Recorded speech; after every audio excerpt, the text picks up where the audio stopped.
Kisah Para Rasul 5 ayat 29-32 dikatakan, tetapi Petrus dan rasul-rasul itu menjawab, katanya, kita lebih taat kepada Allah daripada manusia. Allah nenek moyang kita telah membangkitkan Yesus yang kamu gantungkan pada kayu salib dan kamu bunuh. Dialah yang telah ditinggikan oleh Allah sendiri dengan tangan kanannya menjadi pemimpin dan juru selamat supaya Israel bertobat dan menerima pengampunan dosa. Dan kami adalah saksi dari segala sesuatu itu. Kami dan Roh Kudus yang dikaruniakan Allah kepada semua orang yang mentaati Dia. Tunggu, apakah ada yang keliru di sini? Kok bisa ada sekelompok orang yang justru bersuka cita, berbahagia ketika mereka menderita karena orang lain?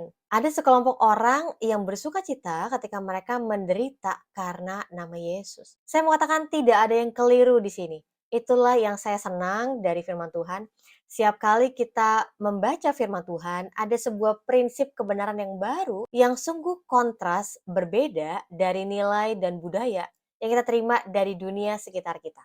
Saya masih ingat betul sebelumnya para murid ini sangat takut terhadap penderitaan. Buktinya mereka mengalami ketakutan yang begitu besar ketika Yesus ditangkap. Masih ingat Petrus yang masih berusaha untuk mencari dan menyaksikan penderitaan Yesus, tetapi justru berakhir menyangkal Yesus 3 kali. Sebelumnya bahkan Petrus pernah berbicara kepada Kristus bahwa Allah akan menjauhkan penderitaan. Ketika Yesus berkata bahwa ia akan mengalami penderitaan, kematian, dan kebangkitan di masa-masa yang akan datang. Itu semua adalah bukti bahwa para murid juga belum berani menghadapi penderitaan, penolakan, bahkan penganiayaan karena kebenaran. Tetapi ada yang berubah ketika para murid menyaksikan penderitaan, kematian, dan kebangkitan Kristus. Bahwa penderitaan karena kebenaran bukanlah sesuatu yang harus dihindari, tapi justru harus dihadapi. Penderitaan karena melakukan kebenaran tidak lagi dianggap sebagai beban, tapi justru dianggap sebagai kesukacitaan.